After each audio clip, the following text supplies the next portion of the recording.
चलिए बेटा, एनसीईआरटी से मोशन का और एक शानदार प्रॉब्लम आपको बताता हूं, समझिएगा जरूर। देखिए, आपको यहाँ कुछ कंडीशंस दिए गए हैं, पूछ रहा है कि पॉसिबल है तो कैसे, और अगर नहीं पॉसिबल है तो वो भी एक्सप्लेन करो। An object, A number, an object with a constant acceleration but with zero velocity, बिल्कुल सही है। किसी ऑब्जेक्ट को आप ऊपर की तरफ फेंको, मैक्सिमम हाइट पर जाके इसका वेलोसिटी जीरो हो जाता है, लेकिन एक्सेलरेशन कांस्टेंट ही होता है। Acceleration due to gravity 9.8 metre per second square, तो ये पॉसिबल है, एक्सप्लेन भी कर दिया। बी नंबर में चले आओ बेटा।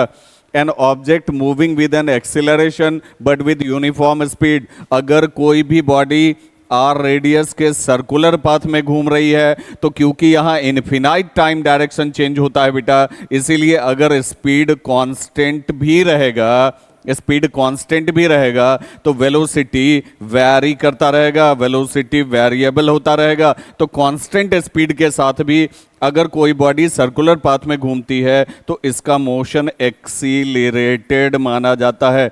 ये बी नंबर हो गया।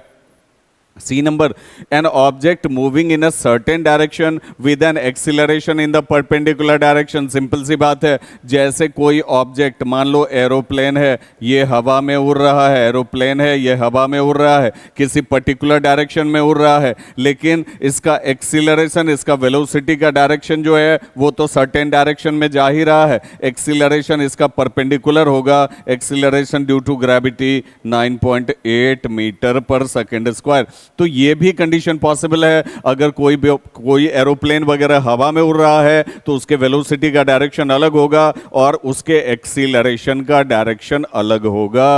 आगे बात समझ में? चलो ठीक है।